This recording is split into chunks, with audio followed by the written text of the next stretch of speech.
And this so welcome to my back YouTube channel. So so and guys may guys. And so alam niyo ba yung snake yan? Alam niyo ba yun? Ibig sabihin ng snake ay ahas. Tagalog yun ahas. Huwag kayong mga hawak ng ahas guys. And warning. Yan. Kaya sa mga mahilig manghawak ng ahas, huwag niyo siyang hawakin kasi tutuklawin kayo at mamamatay. Kasi yung ahas kasi ay may chemical siya. Tapos may venom siya sa katawan niya. Tapos, tapos pwede kang mamamatay at malalason. Sawa tawag dun, sawa sa kobre. And kapag nakikita kayo ng ahas, tumakbo na kayo na mabilis yan. Yung kapag may ahas yan, di ako marunong tumakbo kasi nangagat yun. Mabagal pa mo ako tumakbo. Yan, sabihin nyo sa mga barangay, magtawag kayo ng call 911. Emergency, sasabihin nyo, may ahas guys yan. Yan. Kasi yung ahas kasi ay delikado siya sa Pinas at sa mga ibang bansa. Yan. Kasi yung ahas kasi mahilig siyang mangagat, tapang yun. Kasi yung ahas kasi, napakadelikado yun. Kapag nangangagat siya sa'yo, natatakot siya sa'yo.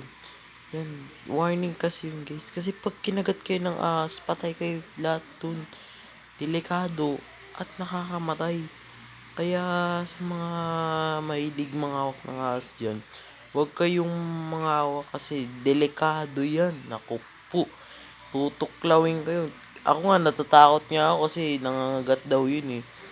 Kasi pag nahawak ko yun, kakagatin ako.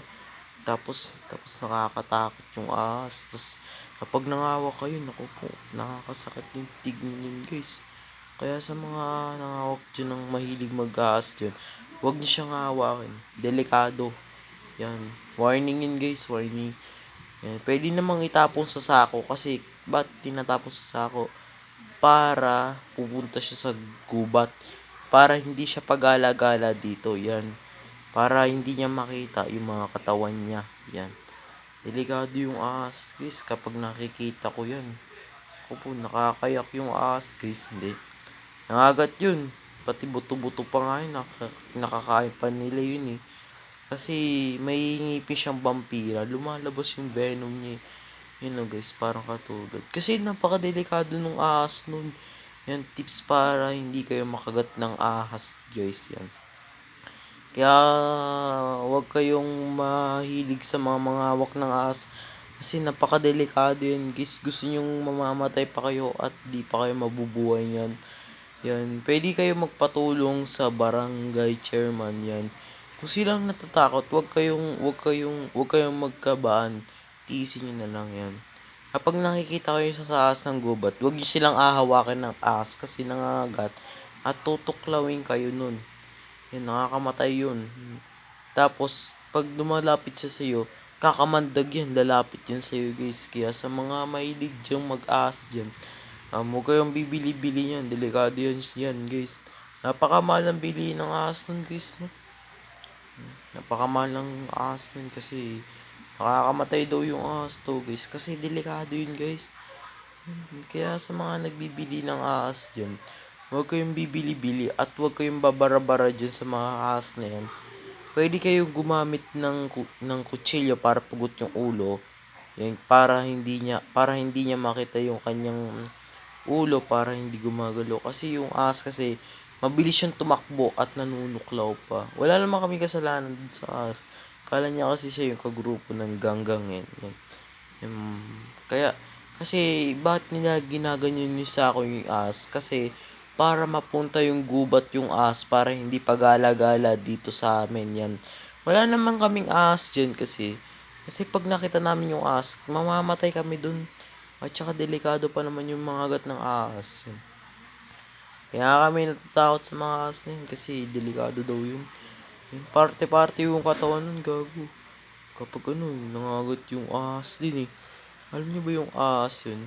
Ang ibig sabihin ng English is snake yan. Yan. Huwag kayong bobo ah. Yan. Kaya sa mga mahilig maghawak ng ahas guys, warning guys, warning. So wag na kayong humawak ng ahas at chill lang kayo sa bahay. Yan. Wag kayong hawak-hawak ng ahas din guys yan. Ako na kumain na rin ako. Kumain na rin ako. Kumain na rin ako. Guys. Sorry guys pinapatanan ako ng lolo ko guys.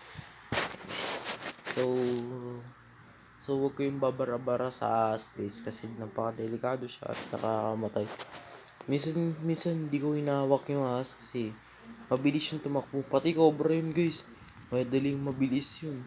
Yung napanood ka sa YouTube doon, bilang may nanuklaw, tapos lumapit agad. Kaya sa mga bata naglalaro sa gubat, huwag kayong maglalaro sa gubat din. Para di kayo kagatin ng ahas. Napakatanood ko din sa YouTube din eh. Nasa news, yung bata doon nung habang natutulog ng tanghali, di nagising. Tapos nakita yung ahas doon, yung cobra. Nakagat siya. Patay agad siya doon. Yan. Madaling mamamatay yung tao doon sa ahas kasi yung ahas kasi may chemical. Yung bibig niya may vampira siya. Yun. Nakakatakot siya. Yun. Tutuklawin kayo niyan. Naku po. Alam niyo ba yung mata niya? Matalas. Matalas yung mata nun. Maliit yung mata niya.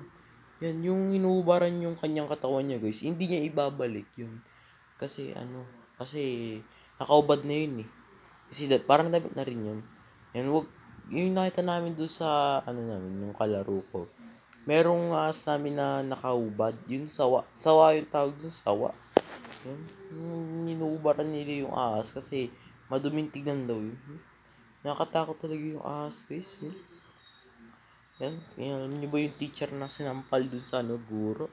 Grabe. Kaya kasi huwag kayong mapanakit ng teacher ng estudyante. Grabe kayo sa estudyante, kala nyo kasi nakakatawa din eh. Hindi. Yung scripto yan. Warning guys, warning. Huwag kayong hawak ng ahas at huwag kayong mapanig. Pwede nyo yung isumbong sa barangay. Wari kapag nakita ka ng ahas, tatakbo sila.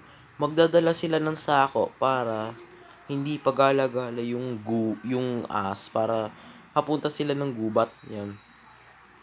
Nakikita ko din sa YouTube din kasi yung sako kasi para hindi din gumagala-gala at hindi pupunta-punta yun dyan.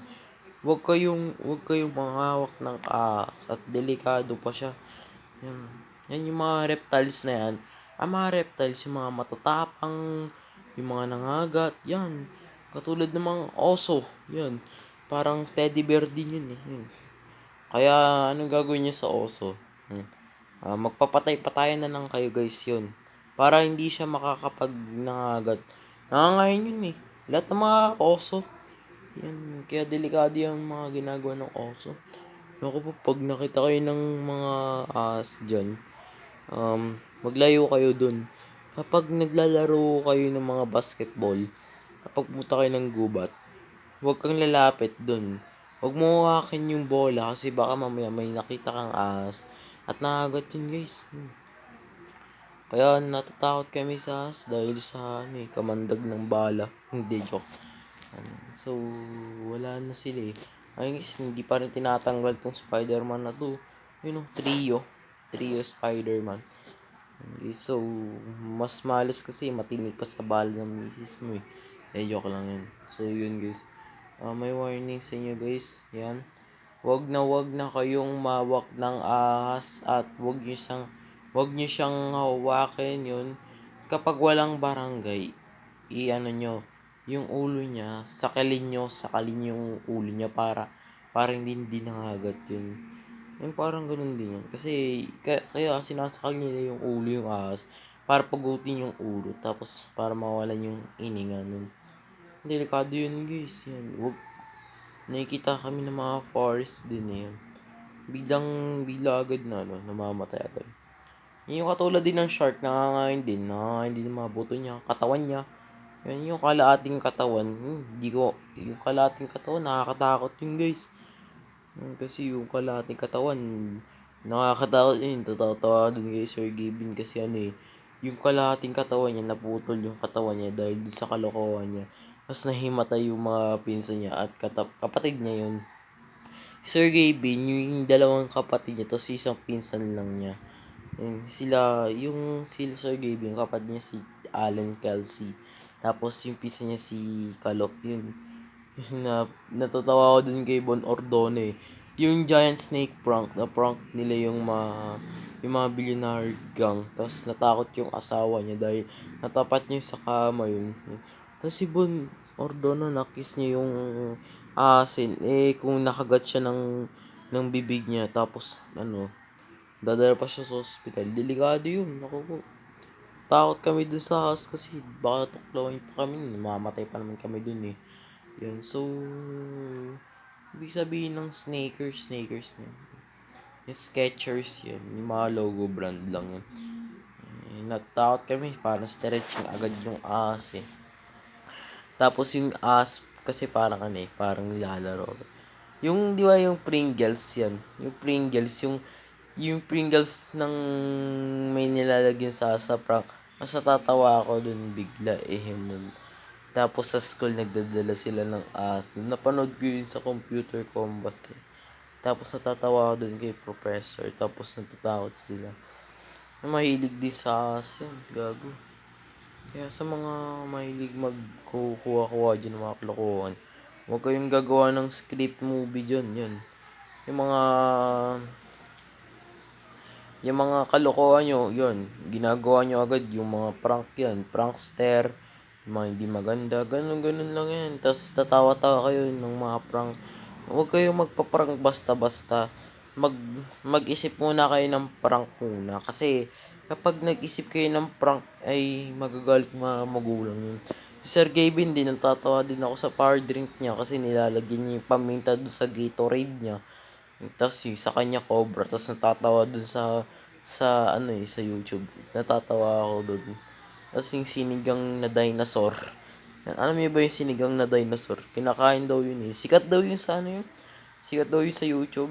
Meron dong sinigang na dinosaur dun. Pero problema, masarap daw yun eh. Di ko alam kung anong tawag dun. Anong recipe kayo ng sinigang na dinosaur. Sobrang mahal. Tapos si putlong. So, wala pang matatagalin pa. So, gusto pa namin tong gagawin to agad-agad. Yan, so, yung laki ng ahas gago. Parang ganun din eh. Sawang-sawa agad. Tapos nakita ko sa movie na kumakain sila ng sawa. Natatawa ako, bas agad din.